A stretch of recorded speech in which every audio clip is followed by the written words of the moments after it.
Hubo un tiempo en que México caminaba con la frente en alto, un tiempo en que, tras décadas de revoluciones, invasiones y luchas internas, el país comenzó a consolidarse como una nación moderna, fuerte, orgullosa de sí misma. Ese tiempo fue entre 1934 y 1970. A esa etapa se le conoce como el México nacionalista. Fue también una época en que se consolidó la identidad nacional mexicana. El cine de oro llevó a la pantalla grande una imagen idealizada, pero poderosa, del México rural, la música de mariachi, el arte muralista, los escritores nacionalistas y los deportes, especialmente el fútbol y el boxeo, tejieron un relato colectivo en el que el mexicano podía verse representado con orgullo. El país se volvió referencia internacional, fue sede de los Juegos Olímpicos de 1968, del Mundial de Fútbol en 1970, y albergó el Congreso Mundial de Cultura en plena Guerra Fría. México era entonces un ejemplo de estabilidad en un continente lleno de dictaduras y golpes de Estado. Había problemas, pero en medio de todo ello, el México nacionalista consolidó la base moderna de la nación, un Estado fuerte, una economía en crecimiento, una cultura nacional vibrante y un proyecto de país que, por un tiempo, parecía tener rumbo claro. Desde el término de la revolución con la presidencia de Álvaro Obregón y la posterior de Elías Calles junto con sus títeres, México estaba comenzando a aplicar una especie de prototipo de nacionalismo, empezaba a recuperar su identidad indígena y cada vez tenía una idea centrada de lo que quería para su proyecto de nación, pero no tenía un rumbo claro. Y ese rumbo claro, con un proyecto de nación firme, llegó hasta 1834 con la llegada de Lázaro Cárdenas. Momentos antes de asumir la presidencia de la República, mi señora y yo enviamos a todos los elementos revolucionarios del país nuestro más cariñoso saludo, haciendo votos por la prosperidad de la nación. En 1934, México aún vivía las secuelas de la revolución. El país era mayoritariamente rural, con altos niveles de analfabetismo, pobreza profunda y estructuras de poder dominadas por caudillos y caciques. Plutarco Elías Calles, conocido como el jefe máximo de la revolución, había mantenido una influencia directa sobre 3 presidentes consecutivos. Se pensaba que Lázaro Cárdenas sería el cuarto títere, pero el general michoacano tenía otros planes.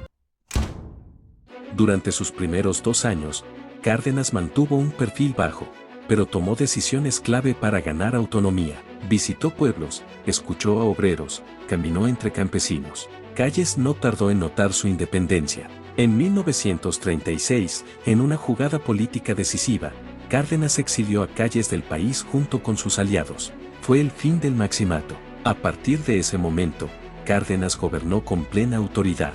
Con el poder consolidado, Lázaro Cárdenas profundizó en su proyecto más ambicioso, la redistribución de la tierra. En su sexenio, repartió cerca de 18 millones de hectáreas a más de 800,000 campesinos, una cifra nunca antes vista. Pero no solo repartió tierra, que impulsó el ejido, promovió cooperativas rurales y fundó el Banco Nacional de Crédito Ejidal para financiar al campo. El Estado se convirtió en protector y promotor del campesinado.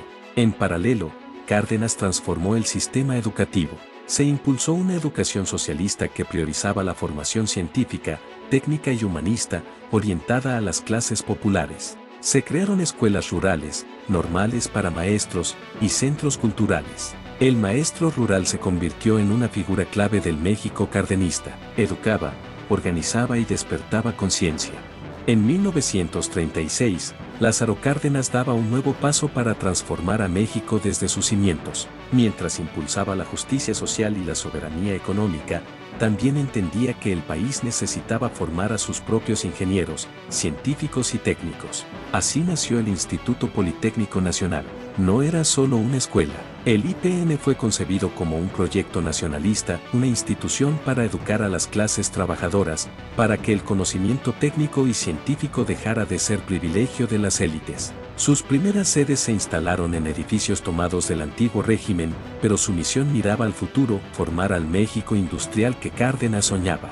En 1937, el Estado mexicano tomó el control de los ferrocarriles nacionales. Se buscaba eficiencia, modernización y soberanía económica. El tren era más que transporte, era símbolo de integración nacional. Años atrás, el petróleo mexicano era explotado casi por completo por compañías extranjeras, principalmente británicas, estadounidenses y neerlandesas. Estas empresas extraían enormes ganancias, pero pagaban sueldos miserables, evadían impuestos y se negaban a cumplir con la legislación laboral mexicana. En 1937, los trabajadores petroleros organizaron una huelga masiva. Exigían mejores condiciones laborales, salarios justos y el respeto a sus derechos. Un nodo de la Suprema Corte falló a su favor, pero las compañías se negaron a acatarlo. Fue entonces cuando el presidente Lázaro Cárdenas del Río, tras agotar el diálogo, tomó una decisión histórica.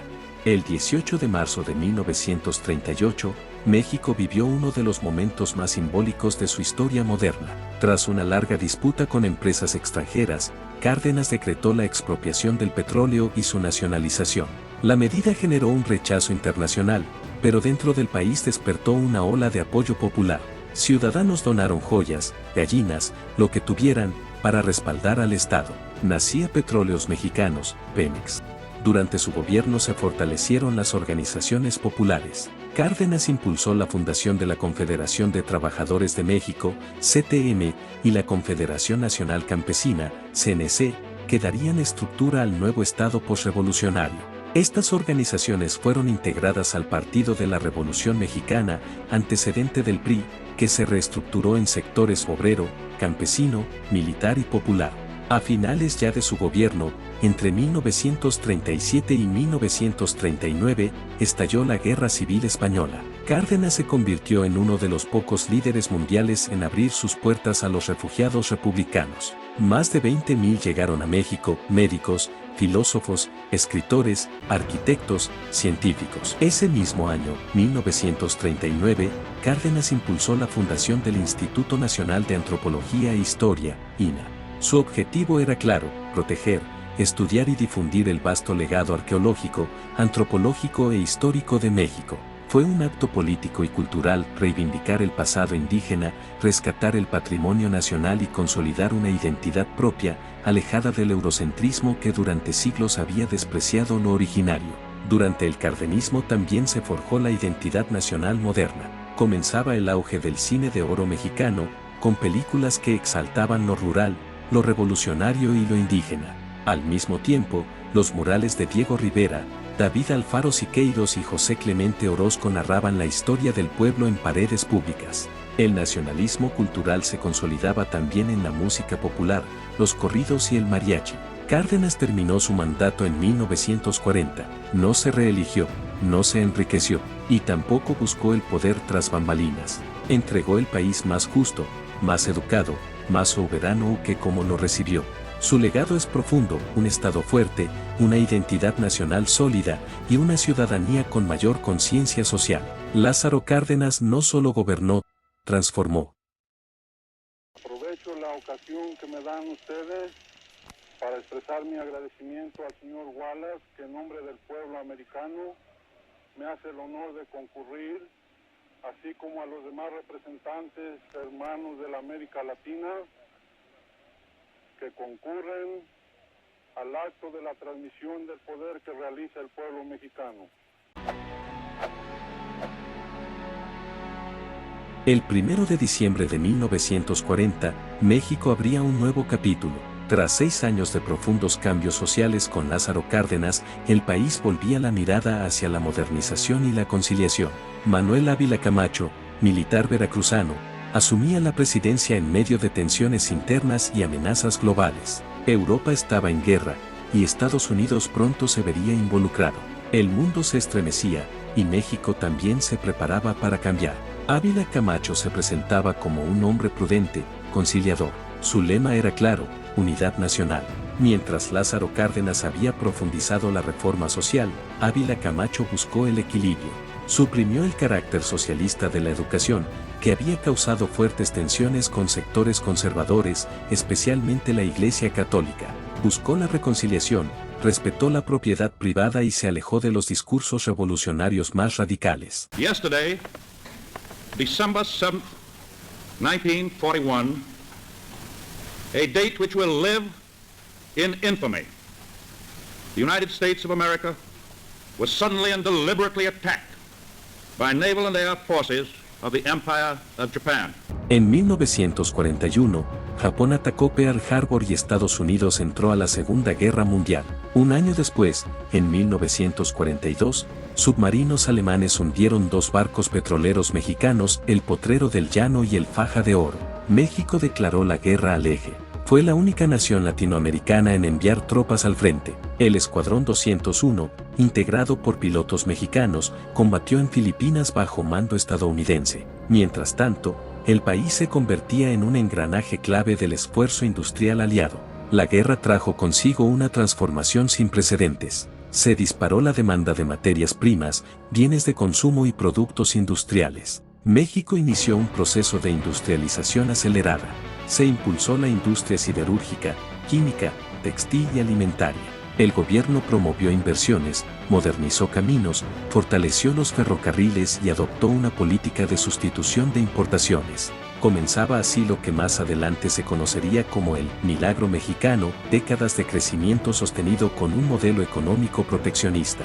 Durante la guerra, con millones de estadounidenses en el frente, el campo estadounidense quedó sin brazos. México y Estados Unidos firmaron un acuerdo para enviar trabajadores temporales, los braceros. Miles de campesinos mexicanos cruzaron la frontera para trabajar en el campo, las vías ferroviarias y las fábricas. Aunque enfrentaron explotación y racismo, enviaron remesas que sostuvieron a muchas comunidades en México.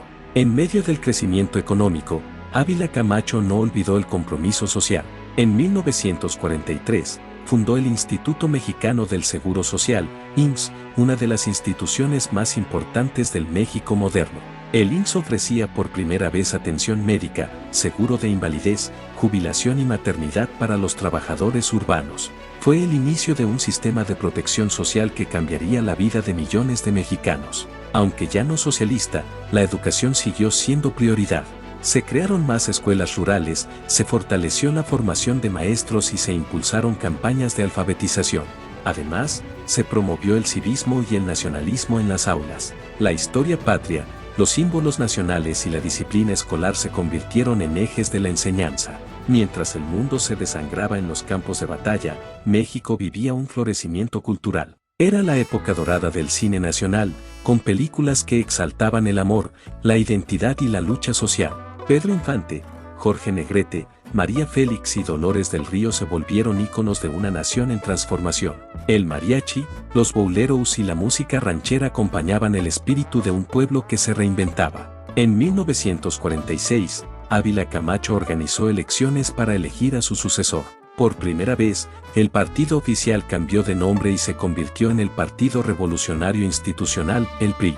El candidato fue Miguel Alemán Valdés, un joven civil, símbolo del México moderno que se avecinaba. Con esto, se marcó el final del dominio de los presidentes militares. Manuel Ávila Camacho entregó el poder en paz. Su sexenio consolidó al Estado como árbitro entre los sectores sociales, inició el camino hacia la industrialización, modernizó la seguridad social y mantuvo la estabilidad en tiempos globales de caos. Con prudencia, diálogo y visión, el presidente Caballero dejó un país más moderno y preparado para el mundo de la posguerra. De la revolución venimos y vamos con sus principios a abrir un nuevo capítulo en la historia de nuestro país. Año de 1946. La Segunda Guerra Mundial ha terminado y el mundo entra en una etapa de reconstrucción. En México, comienza una nueva era. Por primera vez en la historia del país, un civil llega a la presidencia por la vía electoral, Miguel Alemán Valdés. El México posrevolucionario entra a una nueva fase. Miguel Alemán, joven, moderno y cercano al poder empresarial, representaba el rostro de un país que deseaba dejar atrás el campo y mirar hacia las ciudades, hacia el progreso técnico, el desarrollo económico y la industrialización. Desde el inicio de su sexenio, Alemán puso en marcha un ambicioso plan de modernización.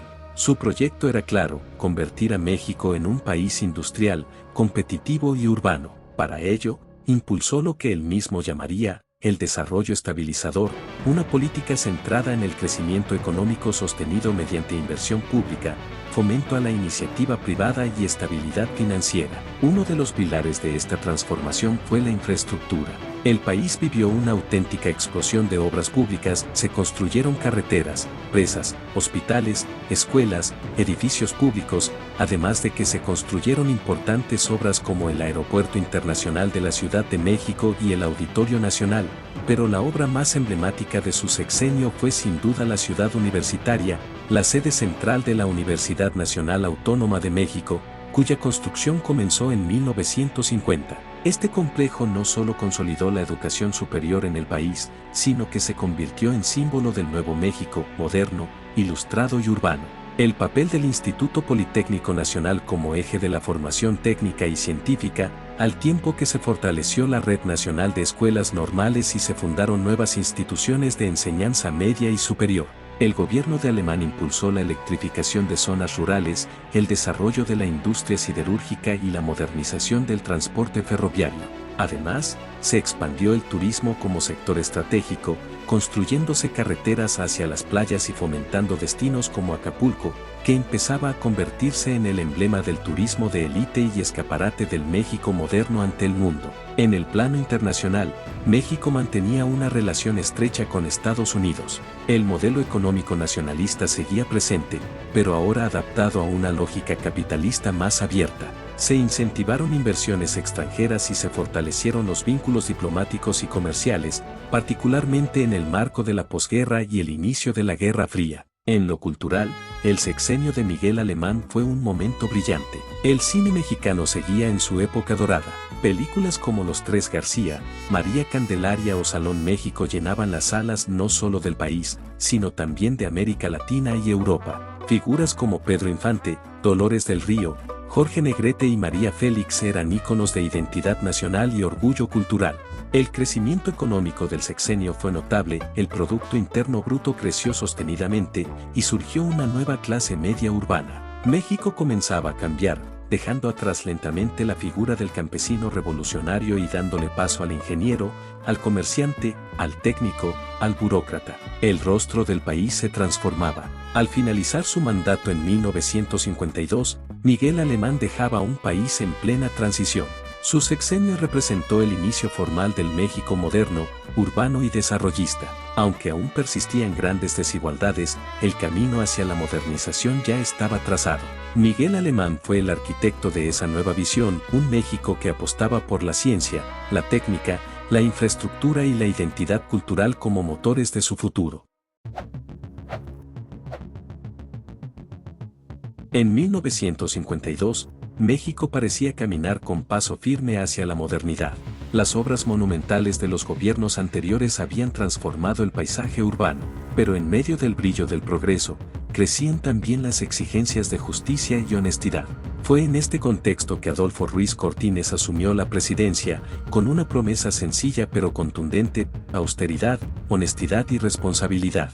Ruiz Cortines era un político experimentado, reservado y meticuloso. A diferencia de su antecesor, Miguel Alemán, no proyectaba juventud ni dinamismo, sino sobriedad y firmeza. Su gobierno marcó un regreso al orden y al control del gasto público. Uno de sus primeros actos como presidente fue presentar su declaración de bienes, algo inédito hasta entonces. Con ello, envió un mensaje claro: su administración combatiría la corrupción desde el ejemplo. En el terreno económico, continuó la política del desarrollo estabilizador, pero con mayor control presupuestal. Se racionalizó el gasto, se frenaron las obras públicas fastuosas y se fortaleció la recaudación fiscal. Durante su sexenio, el país enfrentó una crisis económica, la inflación crecía, el peso mexicano se devaluó en 1954, pasando de 8.65 a 12.50 por dólar, una cifra que se mantendría fija durante más de 2 décadas. Aunque la medida fue dolorosa, permitió estabilizar la economía y restablecer la confianza de los inversionistas. En el ámbito social, su gobierno tuvo uno de los logros más importantes del siglo XX en términos de derechos civiles. En 1953, las mujeres obtuvieron el derecho al voto en elecciones federales. Era un triunfo histórico que ponía a México en sintonía con los cambios sociales del mundo. Ese mismo año se realizaron reformas al artículo 34 constitucional, reconociendo plenamente la ciudadanía femenina. En las elecciones intermedias de 1955, las mujeres votaron y fueron electas diputadas por primera vez en la historia del país. En cuanto a infraestructura,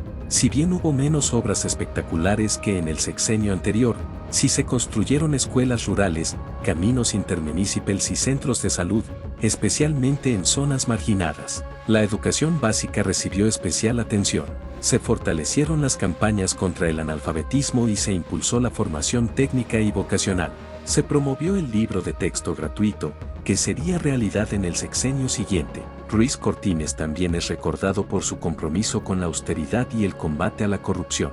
Implementó una política de revisión del patrimonio de los funcionarios públicos, exigiendo declaraciones patrimoniales antes y después de ocupar cargos. Este esfuerzo, inédito para la época, buscaba recuperar la confianza ciudadana y marcar un límite a los abusos de poder en la administración pública. En el terreno cultural, el cine de oro mexicano continuó su esplendor, aunque comenzaban a surgir signos de desgaste. Películas como Tizac en 1957, protagonizada por Pedro Infante y María Félix, marcaron el inicio de un cierre simbólico de esa época. Sin embargo, en 1957 ocurrió un acontecimiento que sacudió al país: el fallecimiento de Pedro Infante, ídolo nacional, en un accidente aéreo. Su muerte provocó un duelo colectivo, reflejo del peso que tenía la cultura popular en la identidad nacional. Ese mismo año, México vivió un suceso natural de gran impacto, el terremoto del 28 de julio de 1957, con epicentro en Guerrero, que causó importantes daños en la Ciudad de México. El Ángel de la Independencia colapsó, marcando un momento simbólico de vulnerabilidad en medio de la aparente estabilidad nacional. Regresando a la política, Ruiz Cortines mantuvo el control absoluto del aparato del Estado. El PRI se consolidaba como el partido dominante, pero internamente se vivía una creciente presión por la apertura democrática. Su gobierno también fue el primero en aplicar con firmeza la ley de responsabilidades de los servidores públicos como parte de su lucha contra la corrupción.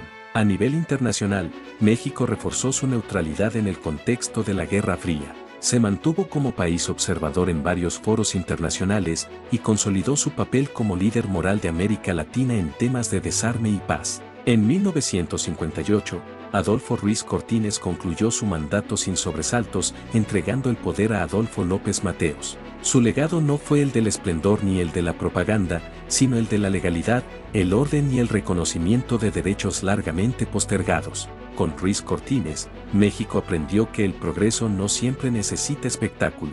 Su presidencia fue el puente entre la modernización del país y la madurez institucional. La nación había ganado estabilidad, y con ella, la posibilidad de mirar con esperanza el porvenir. Y a fin de integrar definitivamente el Sistema Nacional de Generación, Distribución y Abastecimiento de Energía Eléctrica, y de que el pueblo mexicano sea el único dueño de la que se produce, hemos adquirido la Compañía Mexicana de Luz y Fuerza Motriz y sus filiales. En diciembre de 1958, una nueva cara llegó a la presidencia de México: Adolfo López Mateos, un político joven, carismático, culto y enérgico. Su discurso conciliador y nacionalista lo convirtió pronto en una figura cercana tanto a la clase trabajadora como a las élites intelectuales. El país, en ese entonces, vivía una etapa de crecimiento económico, estabilidad política y transformación social. Desde el inicio, López Mateos se propuso profundizar el modelo del desarrollo estabilizador, combinando crecimiento económico con programas sociales de gran alcance. Bajo su mandato, el Estado mantuvo el control de sectores clave, pero también impulsó el consumo y la producción industrial. En educación, su legado fue trascendental. En 1959, se fundó la Comisión Nacional de Libros de Texto Gratuitos, CONALITEG. Desde entonces, cada niño mexicano recibiría libros gratuitos al iniciar el ciclo escolar. Fue un paso decisivo hacia la equidad educativa. Asimismo, se construyeron miles de escuelas primarias en zonas rurales y urbanas. se amplió el acceso al nivel medio superior y se fortalecieron las instituciones técnicas y normales rurales. Les devuelvo la energía eléctrica, que es de exclusiva propiedad de la nación, pero no se confíen, porque en años futuros algunos malos mexicanos identificados con las peores causas del país intentarán por medios sutiles entregar de nuevo el petróleo y nuestros recursos a inversionistas extranjeros. Ni un paso atrás fue la consigna de don Lázaro Cárdenas al nacionalizar nuestro petróleo. Solo un traidor entrega su país a los extranjeros. Uno de los logros más importantes fue la nacionalización de la industria eléctrica en 1960. López Mateos justificó esta decisión como un acto de soberanía económica. Se indemnizó a las compañías extranjeras y se creó la Comisión Federal de Electricidad, CFE, como responsable de llevar energía a todos los rincones del país. López Mateos también fue un promotor de la cultura y el deporte. En su sexenio se inició la construcción del Museo Nacional de Antropología, uno de los más importantes del mundo, inaugurado en 1964. Además, se construyó el Estadio Azteca y se consolidó la idea de que México debía proyectarse al mundo como una nación moderna. En el terreno social, su gobierno promovió la reforma agraria, entregando millones de hectáreas a campesinos, aunque sin modificar la estructura de poder en el campo. También creó el Instituto de Seguridad y Servicios Sociales de los Trabajadores del Estado, ISSSTE, en 1959, ampliando el acceso a salud y pensiones para empleados públicos. En cuanto a relaciones exteriores, López Mateos adoptó una política internacional activa, firme en su postura neutral ante la Guerra Fría, pero con inclinaciones progresistas. Se opuso al bloqueo contra Cuba y recibió a Fidel Castro en visita oficial. Sin embargo, también condenó la represión comunista en Hungría y Checoslovaquia. México buscaba mantener una diplomacia independiente y digna, comprometida con la paz y el derecho internacional. En el país, el deporte, la cultura popular y el cine continuaron siendo pilares de identidad. Si bien el cine de oro mexicano ya daba sus últimos pasos, figuras como Cantinflas, Tintán y Pedro Armendáriz aún brillaban en pantallas nacionales e internacionales. Sin embargo, no todo fue armonía. Durante su mandato se intensificó el control del Estado sobre los sindicatos. En 1959, se produjo un conflicto con el sindicato de maestros liderado por Otón Salazar, y se reprimió una huelga ferrocarrilera liderada por Demetrio Vallejo, quien fue encarcelado. Al final de su sexenio, López Mateos gozaba de una altísima aprobación popular. Había mantenido el crecimiento económico, impulsado la justicia social y proyectado a México al exterior como una nación fuerte, soberana y culta. En 1964, entregó el poder a Gustavo Díaz Ordaz. Su legado fue complejo, un reformador social y cultural, pero también un político que supo mantener el orden a costa del disenso. Aún así, para muchos, López Mateos encarnó el momento más brillante del nacionalismo mexicano de mediados del siglo XX. Hemos sido tolerantes hasta excesos criticados, pero todo tiene un límite y no podemos permitir ya que se siga quebrantando irremisiblemente el orden jurídico como a los ojos de todo mundo ha venido sucediendo. En diciembre de 1964, el país iniciaba un nuevo sexenio bajo el mando de Gustavo Díaz Ordaz, un político austero, de discurso firme, con profundo conocimiento del Estado mexicano y su burocracia. Formado en el nacionalismo institucional postrevolucionario, Ordaz se propuso consolidar el desarrollo estabilizador, manteniendo la estabilidad macroeconómica mientras impulsaba obras de infraestructura y comunicación en todo el país. Desde el inicio de su mandato, Díaz Ordaz emprendió una ambiciosa agenda de modernización. Su gobierno construyó más de 18.000 kilómetros de carreteras, ampliando la conectividad entre las regiones rurales y urbanas. Se fortalecieron los sistemas de riego agrícola, se modernizaron puertos y se elevó la producción eléctrica, permitiendo el crecimiento industrial y comercial. Uno de los proyectos insignia de este sexenio fue la Línea 1 del Metro de la Ciudad de México, inaugurada en 1969. Este sistema de transporte masivo transformó la vida urbana de la capital, marcando el inicio de una solución al caótico crecimiento de la metrópoli. y Díaz Ordaz mantuvo la inversión educativa, se abrieron más de 20.000 aulas, se expandieron las escuelas técnicas y se impulsó la enseñanza media y superior. También apoyó la creación del Consejo Nacional de Ciencia y Tecnología, CONACYT, fundado poco después de su gobierno, como resultado de iniciativas desarrolladas durante este periodo. México también comenzó a involucrarse más activamente en temas científicos globales. Se promovieron investigaciones en el Instituto Politécnico Nacional y la UNAM, y se fortalecieron programas de becas en el extranjero para formar una nueva generación de científicos mexicanos. También fue en este sexenio cuando se firmó el Tratado de Tlatelolco, en 1967, que convirtió a América Latina en una zona libre de armas nucleares, impulsado por el diplomático mexicano Alfonso García Robles. En 1968, México fue sede de los Juegos Olímpicos, siendo el primer país latinoamericano en organizar este evento. A pesar de los desafíos internos, la organización fue impecable, nuevas instalaciones deportivas, campañas de promoción turística y una vitrina al mundo del México moderno. Esos Juegos Olímpicos marcaron la historia de México, ya que los atletas de aquellos Juegos Olímpicos sellarían la mejor participación de la historia del país consiguiendo 3 medallas de oro, 3 de plata y 3 de bronce. El comunismo ya va resultando una doctrina vieja. Del año de 1848, en que se publica el Manifiesto Comunista de Marx y Engels. A la fecha ya han pasado siglo y medio.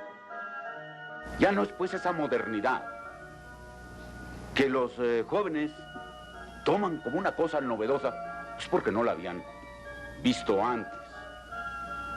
Sí pienso, como Bernard Shaw,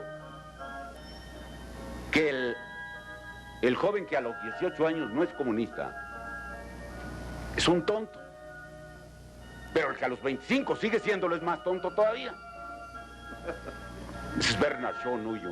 En el México de 1968, el gobierno de Gustavo Díaz Ordaz enfrentaba un escenario inédito. Miles de estudiantes universitarios tomaban las calles, presuntamente no para derrocar al régimen, sino para exigir libertades civiles, democracia y el fin del que no consideraban orden y progreso, sino autoritarismo. Sin embargo, desde los pasillos de Palacio Nacional, la lectura del conflicto era muy distinta. Díaz Ordaz, formado en los tiempos duros del control absoluto del PRI, veía en cada protesta una amenaza subversiva. El presidente sostenía que detrás del movimiento estudiantil se ocultaba una infiltración comunista. Para él, la Guerra Fría no era una idea lejana, era una batalla ideológica activa. El Partido Comunista Mexicano, PCM, simpatizaba con los estudiantes y, aunque su participación en el movimiento fue real, no lo dirigía. El discurso de Díaz Ordaz pudo, por un lado, haber sido posible que el señalamiento de comunismo haya sido una excusa conveniente para desacreditar el movimiento,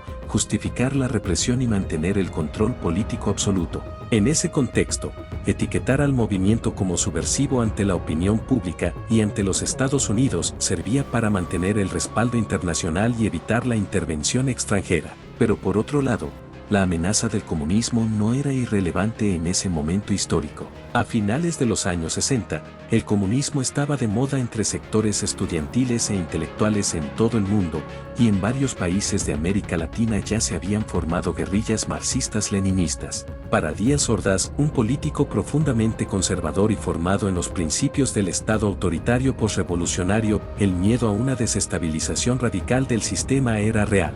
Desde su perspectiva, el comunismo no solo era indeseable, sino inviable, una ideología que no había funcionado en ningún país donde se había implantado y que amenazaba con dividir y arruinar al país. Bajo ese contexto es que el 2 de octubre, en la Plaza de las Tres Culturas en Tlatelolco, una manifestación fue reprimida. Nunca se ha determinado el número exacto de muertos. El Estado respondió con fuerza, priorizando el control sobre la apertura. El daño a la confianza pública fue inmenso, y aunque el evento no interrumpió la realización de los Juegos Olímpicos, sí marcó una grieta entre el gobierno y buena parte de la sociedad mexicana. Durante su gobierno, la economía mexicana mantuvo un crecimiento estable. Se consolidó el modelo de sustitución de importaciones y se fortalecieron industrias clave como la siderúrgica, automotriz y textil. La inflación se mantuvo baja, el peso estable y la deuda pública controlada. Fue una etapa de relativo orden económico, impulsada por un gasto público eficiente. También se continuó con la política exterior soberana. México mantuvo relaciones cordiales con el bloque socialista y capitalista, manteniéndose firme en su neutralidad. Díaz Ordaz apoyó a países descolonizados y fortaleció vínculos con América Latina. El gobierno de Gustavo Díaz Ordaz fue contradictorio. Por un lado, impulsó uno de los mayores desarrollos en infraestructura y modernización del país. Por otro, su respuesta al movimiento del 68 dejó una herida profunda. Fue un presidente eficiente, pero severo, comprometido con la estabilidad, pero reacio a las reformas democráticas. Con el cierre del sexenio de Díaz Ordaz en 1970, también llegaba a su fin la etapa del México nacionalista, aquella que desde Cárdenas había priorizado la soberanía energética, el fortalecimiento del Estado, el desarrollo industrial y el crecimiento con estabilidad. A pesar de sus claroscuros, este periodo representó el último gran momento de unidad nacional, modernización e identidad cultural. Hay un hecho que ensombreció la historia de unos cuantos hogares mexicanos. Yo le puedo decir a usted que estoy muy contento de haber podido servir a mi país en tantos cargos como lo he hecho. Estoy muy orgulloso de haber podido ser presidente de la República y haber podido así servir a México. Pero de lo que estoy más orgulloso de esos 6 años es del año de 1968, porque me permitió servir y salvar al país. Les guste o no les guste, con algo más que horas de trabajo burocrático, poniéndolo todo: vida, integridad física, horas, peligros, la vida de mi familia, mi honor, el paso de mi nombre a la historia. Todo se puso en la balanza. Afortunadamente salimos adelante. Y si no ha sido por eso, usted no tendría la oportunidad, muchachito, de estar aquí preguntando. La etapa nacionalista, de 1934 a 1970, fue la última gran época de México. Fue un tiempo de rumbo claro, de gobiernos que construyeron escuelas, hospitales, carreteras, fábricas y cultura. Un país que creía en sí mismo, que recuperó su petróleo, fortaleció su identidad y aspiraba a la justicia social. Sí, hubo errores, pero también hubo desarrollo, estabilidad y dignidad. Después, todo cambió. Llegaron los gobiernos neoliberales. Privatizaron lo que era de todos, empobrecieron al campo, dejaron al país a merced de intereses extranjeros. Y cuando ese modelo fracasó y estancó al país económicamente y lo hundió en inseguridad, emergió un régimen progresista que ofreció esperanza, pero que ha gobernado con división, intimidación, simulación y resultados nulos. La era nacionalista no fue perfecta, pero fue la última vez que México tuvo un proyecto de nación basado en soberanía, educación, trabajo y justicia. Recordarla no es nostalgia, es memoria, y la memoria es una forma de resistencia.